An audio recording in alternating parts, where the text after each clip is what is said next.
Bienvenidos, queridos hermanos, a esta lección número 40. Me da muchísimo gusto contar con el favor de su atención.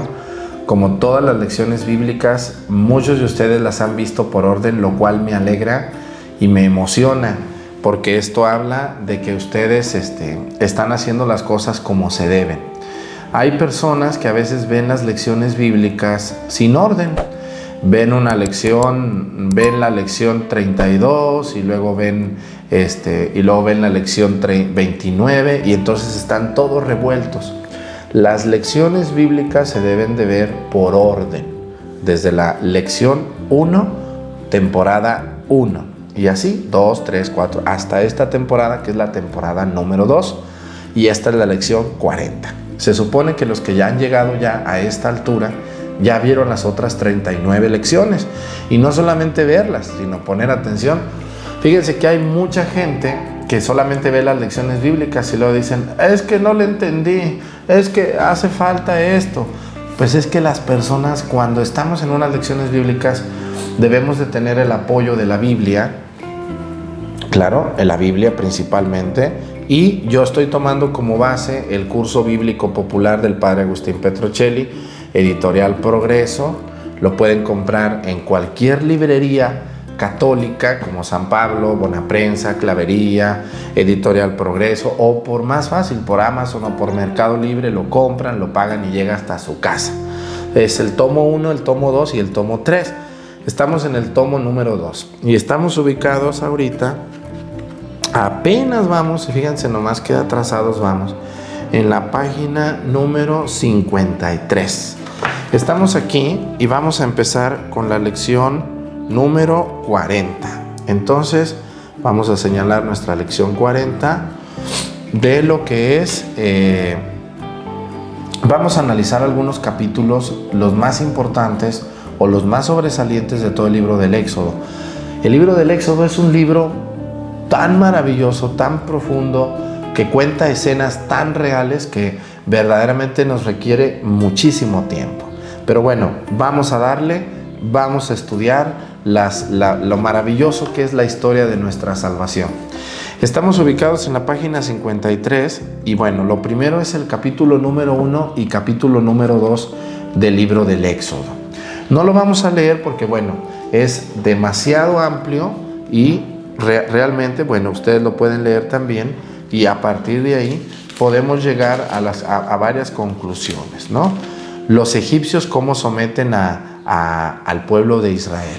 ¿Se acuerdan ustedes esa historia? Ustedes ya vieron, yo creo, la película del Príncipe de Egipto. Es una película de Walt Disney hecha para niños, pero bueno, también para nosotros los adultos, porque tiene una pedagogía muy hermosa. Yo les recomiendo que por favor esa película, que está gratuita en YouTube, la pueden ver. Se llama El Príncipe de Egipto de Walt Disney, y van a ver ustedes ahí cómo José, el soñador, así le van a poner, uno de los hijos de Jacob, es vendido por sus hermanos al pueblo, a unos vendedores que iban, unos gitanos que iban a Egipto. ¿Se acuerdan ustedes que sus hermanos le tenían envidia porque su padre lo prefería? Suele suceder, ¿verdad? Eso que ustedes piensan que nomás en su familia pasa, pues fíjense que también pasaba en aquellos tiempos. Las preferencias equivocadas de un padre hacia un hijo y descuidando a todos los demás. Eso está muy mal hasta el día de hoy, pero bueno, no es el tema. Ahí se narra cómo José es vendido y cómo llega a Egipto y cómo el faraón tiene un sueño de las vacas gordas y de las vacas flacas y cómo José se lo descifra. Entonces el faraón egipcio lo hace casi su segundo, ¿no? Siendo hebreo.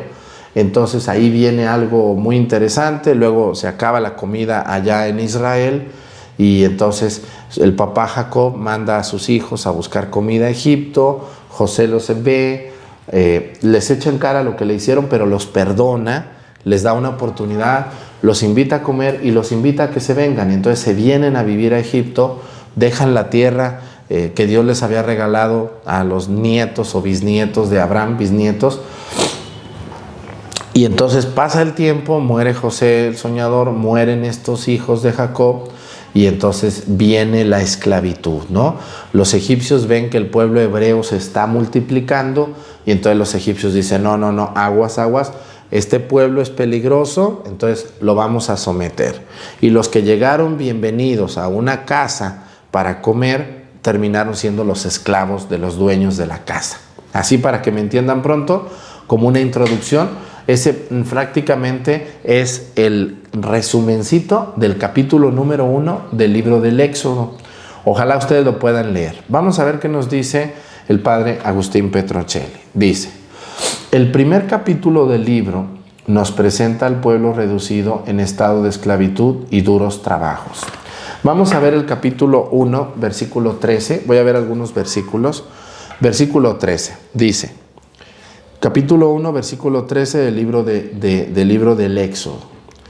Los egipcios trataron con brutalidad a los israelitas y los redujeron a la esclavitud. Les amargaron la vida con duros trabajos de arcilla y ladrillos, con toda clase de labores campesinas y toda clase de servidumbres que les imponían por la fuerza. Ahí está. Con brutalidad, ¿no? O sea, no los trataban como personas, sino con brutalidad. Y bueno, no podemos juzgar a los egipcios porque ellos pues eran los dominantes, así era antes. El pueblo que dominaba a otro pueblo pues los trataba así. Y bueno, no nos asustemos, preguntémosles a nuestros paisanos que están en Estados Unidos cómo los tratan algunas personas de allá y los tratan muy mal. Ellos están allá, casi ningún mexicano está allá por gusto, están por necesidad, porque aquí en nuestro país las autoridades no han creado los espacios para que ellos puedan prosperar y salir adelante. Entonces, mucho mexicano y mucho latino tiene que emigrar a Estados Unidos para poder sacar adelante a su familia. Pero a cambio de un trato a veces muy injusto, casi de esclavitud, ¿no? Hoy la esclavitud parece que se abolió, pero muy entre comillas, hay muchas esclavitudes hoy. Bueno, entonces ya vimos esto de cómo era la esclavitud de los egipcios. Dice, al cuadro de calamidades humanas se añade algo más doloroso. A ver, no solamente era la brutalidad con la que los egipcios los trataban, dice, su Dios parecía haberles olvidado, clamaban y parecían no oírles. Esto es tremendo, esto es una experiencia terrible que quiero comentarles. Miren, todos ustedes y yo alguna vez hemos pasado por una situación crítica, de enfermedad, de soledad, de desprecio, de injusticia, alguien que atropelló nuestros derechos, nuestra vida, que nos hizo la vida imposible o nos la está haciendo. Quizá alguna persona que está viendo estas lecciones está pasando por una experiencia muy crítica de su vida y pues lo primero que hace una persona como ustedes o yo es creer en Dios, es aclamar a Dios, es suplicar a nuestro Dios Jesucristo y decirle, Señor, ayúdame, no me sueltes, me siento muy mal, esto que me está pasando es injusto, ayúdame por favor. Y muchos de ustedes claman y rezan y pareciera que Dios no nos oye, ¿no? Y esto es terrible. Esto es una experiencia que muchos de ustedes y yo hemos pasado. El creer que Dios no está, el creer que Dios se ausentó y creer que Dios no me ve, no me responde, no me oye, porque no sucede nada, todo sigue igual, al contrario, se están agravando más las cosas. Imagínense, el pueblo hebreo, hasta el día de hoy, es un pueblo muy religioso, muy religioso. Y si hoy es religioso, pues hace 3,000, 5,000 años era muchísimo más religioso. Entonces, cuando un pueblo clama a Dios, pero Dios parece que está mudo, ¿qué piensa el pueblo? El pueblo empieza a protestar, empieza a sentirse mal, empieza a hacer circo, maroma y teatro contra Dios y sobre todo a sentirse en una depresión y en una humillación tan fea, tan dura, como va a suceder con la vida de muchos de ustedes o de algunos de ustedes que quizá han dejado de creer en Dios porque no respondió Dios cuando ustedes lo necesitaban. Y aquí vamos a dar respuesta a esto. Vamos a dar respuesta a esto de la esclavitud. Miren, Dios, yo siempre le digo a la gente, Dios tiene maneras incluso a veces de educarnos muy duras y Dios permite el dolor de las personas para poder sacar una mejor persona de ahí. Yo les quiero poner el ejemplo de Jesús. Miren, Jesús estuvo en la cruz y Jesús era el Hijo de Dios, es el Hijo de Dios. Y sin embargo, Dios Padre Todopoderoso no lo bajó de la cruz a su Hijo, lo dejó ahí, ¿no? Acuérdense aquella una de las 7 últimas palabras de Jesucristo cuando dice, Padre, ¿por qué me has abandonado? Es una pregunta, ¿no? ¿Por qué me has abandonado? Es una pregunta, no es una afirmación ni es una interpretación, es una pregunta. Padre, ¿por qué me has abandonado? Aquí también el pueblo hebreo, se siente muy triste porque dice, ¿dónde está nuestro Dios? El Dios de Abraham, el Dios de Isaac, el Dios de nuestro padre Jacob, ¿dónde está? ¿Por qué nos someten así? ¿Por qué nos tratan con esta brutalidad? Bueno, vamos a ver qué pasó. Dice, y parecía no oírles, pero en el plan de Dios la esclavitud iba a ser la clave de sus relaciones posteriores con el pueblo. La fuerza de Dios fiel a las promesas se pone en marcha al servicio de la justicia y de la liberación. Aquí está. Dios va a permitir la esclavitud para poner en marcha las promesas que le hizo a Abraham. Acuérdense, Dios le hizo una promesa clave a Abraham, ¿no? Le prometió varias cosas. Le prometió una gran descendencia, que ya eran ellos los descendientes.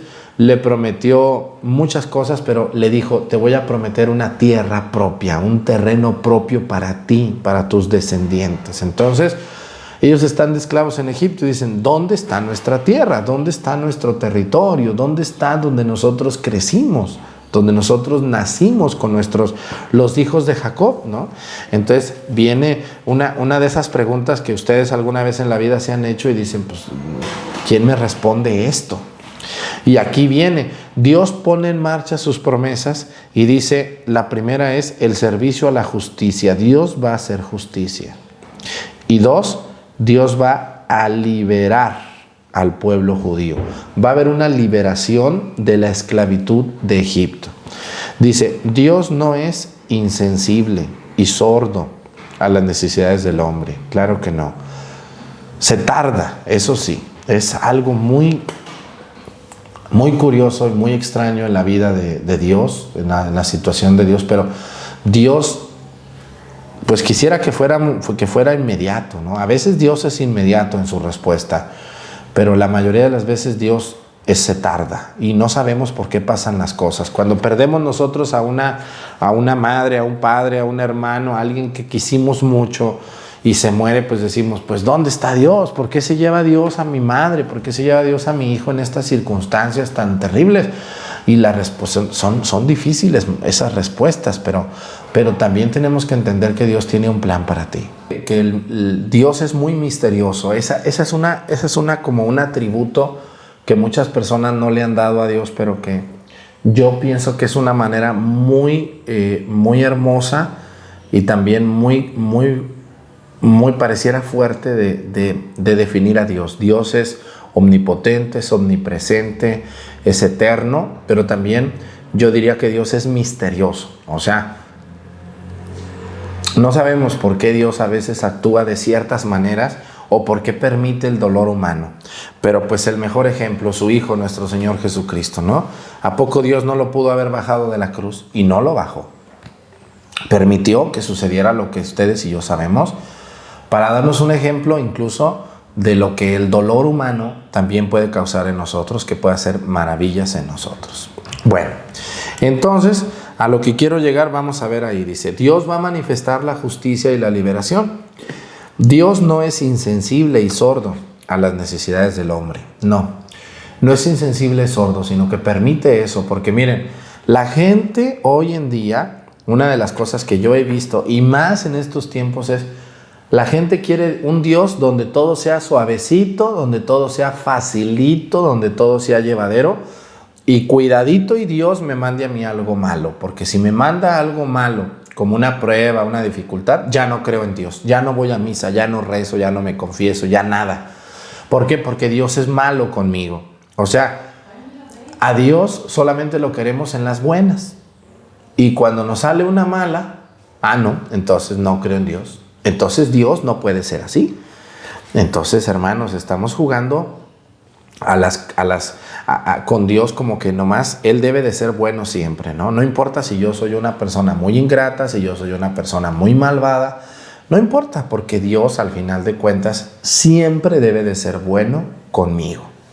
Es un error y un equívoco que muchas personas cometen hoy en día. Lo mismo pasaba con Israel, ¿no? O sea, en las buenas sí, cómo creo en Dios y qué bonito y qué facilito, pero en las malas no, allí no.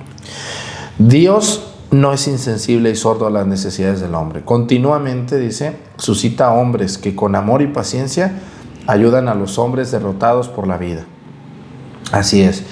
Toda la vida Dios ha mandado hombres o mujeres excepcionales que han soportado dolores, injusticias, ingratitudes y han dado ejemplo de que Dios se tarda con una persona en hacer su voluntad, pero al final son instrumentos de Dios. Ahí están los grandes papas, ahí está la Madre Teresa de Calcuta, ahí está San Francisco de Asís, ahí están otros santos como Santo Domingo, como los mártires mexicanos, que han dado fe a pesar de las dificultades en que Dios hace una grandísima obra a través de una persona, ¿no?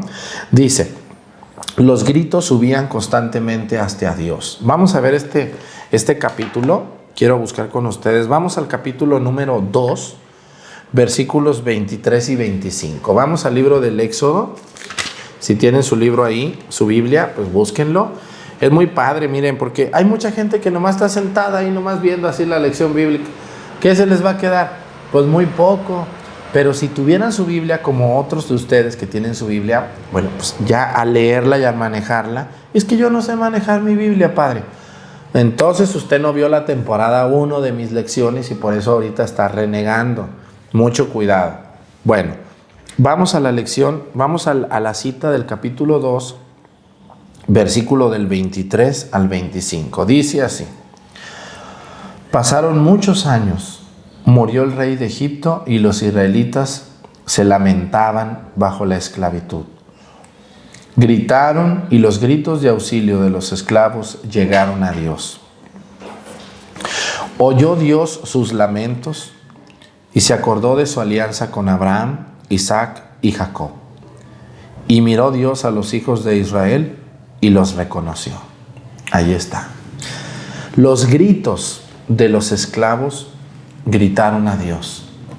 Hoy en día yo me doy cuenta y me da mucho gusto cómo hay gente que clama a Dios y se han logrado grandes cosas en el mundo. Así como la palabra de Dios dice, cuando 2 o 3 se reúnen en mi nombre, ahí estoy yo en medio de ellos.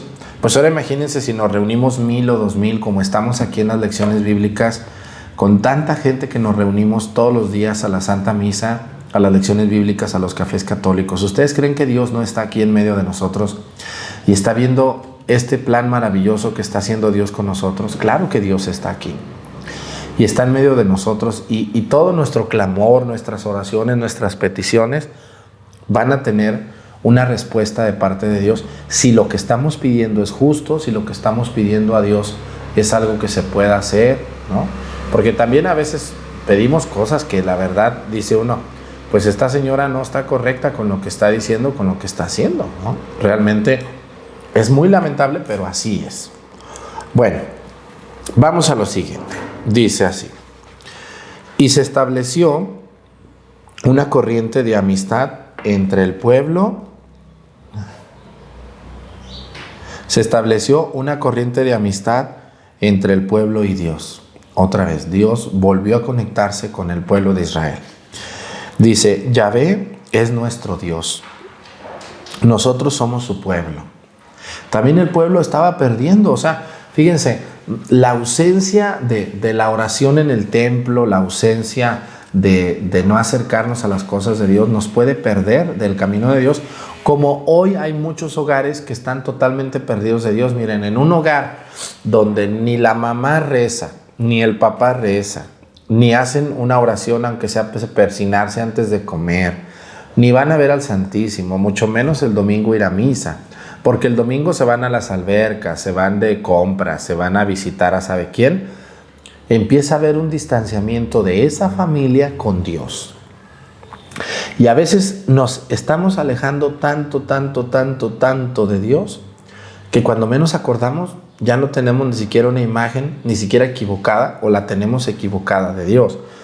Eso va a causar en nuestras familias un sinsabor de la vida, una tristeza continua y una falta de sentido a todo lo que hacemos, porque la vida pasa. Muchas de las personas que ahora son adultos voltean a ver a su vida y dicen: pues ¿qué he hecho con mi vida? Pues hice mi casa, hice mi familia. ¿Y qué más? ¿Ahora qué me espera? Si estoy lejos de Dios, como mucha gente hoy está. Lo mismo pasaba con el pueblo de Israel o el pueblo hebreo que estaba en Egipto. Ellos estaban muy distanciados de Dios porque eran esclavos. Entonces era tan duro su trabajo que terminaban rendidos. No había tiempo para hacer oración, para reunirse. Aunque los egipcios les permitían, no les prohibían tener su propio culto, no estaban muy de acuerdo. Pero no eran tan duros los egipcios como otros pueblos que querían imponer su Dios. Entonces, aquí viene una situación de un enfriamiento total del pueblo de Israel hacia Dios. Dice, entonces el mismo pueblo dijo: bueno, nosotros somos el pueblo de Dios. Nosotros, Dios nos eligió para eso. Somos el pueblo escogido de Dios. Por lo tanto, Dios nos tiene que responder. Dice, esta es la frase clásica que sintetizó siempre las relaciones de Israel con la divinidad. Nosotros somos su pueblo. Esta frase profunda, muy profunda, hace al pueblo muy sujeto y muy pegado a Dios, como diciendo: yo soy pertenencia de Dios, yo le pertenezco a Dios, yo quiero a Dios en mi vida. Así que, hermanos, yo les quiero invitar a ustedes a eso. Miren,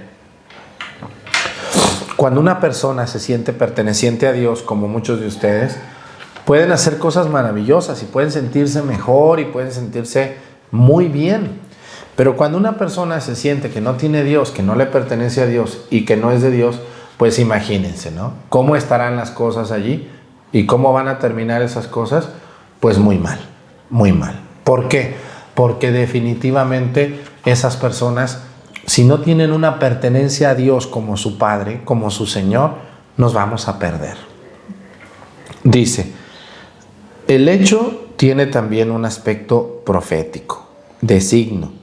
La situación de la esclavitud es figura de toda esclavitud del hombre por obra del pecado. Así es, ¿sabes? A ver, miren, todos nosotros, sin querer, alguna vez en la vida, o quizá ahorita, estamos esclavos de un pecado.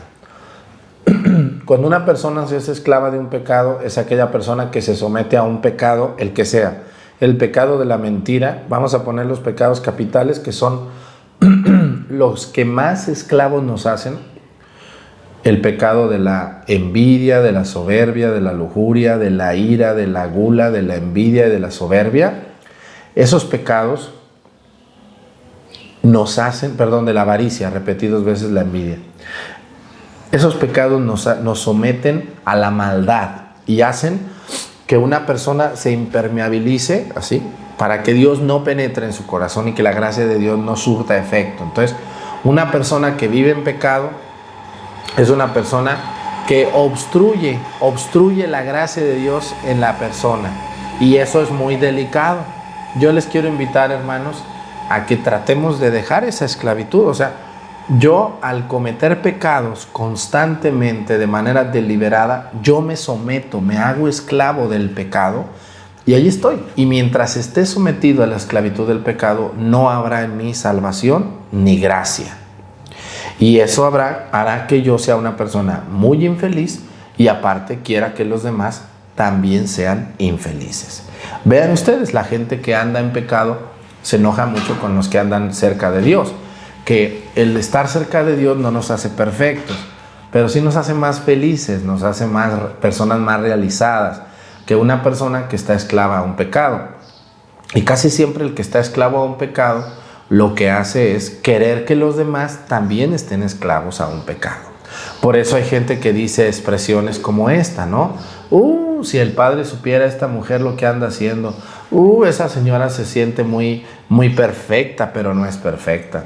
Esta persona, si de veras supieran quién es, etc. Entonces nos ponemos a señalar a otros que quizá en el fondo nos da envidia, porque esas personas se ven y se creen más felices que nosotros, y son más felices porque Dios está con ellos y porque ellos han querido que Dios esté con ellos también. Porque una persona que se niega a Dios, bueno, pues es porque quiere. Ni modo que yo vaya y le agarre y la aviente a fuerzas a la presencia de Dios. Si esa persona no quiere buscar a Dios, definitivamente no se puede hacer nada por ella. Entonces, la liberación del pueblo de la servidumbre es la imagen perfecta de la liberación del pecado que Cristo realizará más tarde. Así es. Cuando Cristo viene al mundo, viene a liberar al pueblo de la esclavitud del pecado. Muchos quisieron, pero no todos. Otros no quisieron aceptar a Jesús. Como dice el Evangelio, Cristo vino a los suyos y los suyos no lo recibieron. Sin embargo, nosotros lo hemos recibido, y Cristo vino a darnos vida, a darnos plenitud, a hacernos personas plenas, felices, que nos realicemos con lo que hacemos, que nos divirtamos, que vivamos, que seamos felices, que podamos comer, que podamos enamorarnos, que podamos crecer, que podamos realizarnos como personas, cada uno en nuestra vocación, pero que no dejemos de amar a Dios aún en las circunstancias horribles en las que a veces nos toca vivir. Bueno, pues es un misterio y es un temazo ese de la esclavitud. Yo les invito, hermanos, a que se dejen seducir por Dios, a que se dejen llevar por Dios y a que busquemos conocer la palabra de Dios. Muchas gracias por estar en estas lecciones bíblicas, que las hago yo con mucho corazón para todos ustedes. Les invito a que las vean por orden. Muchas gracias a todas las personas que donan a través del Superchat. Que Dios les doble su apoyo económico para estas obras que emprendo. Muchísimas gracias a los que le dan me gusta, a los que se suscriben a mi canal de YouTube y también por Facebook. Gracias, y les invito a ver las lecciones solamente por mi canal oficial, tanto en YouTube como en Facebook. Que el Señor Todopoderoso nos bendiga, en el nombre del Padre, y del Hijo, y del Espíritu Santo. Amén. Muchísimas gracias y hasta la próxima.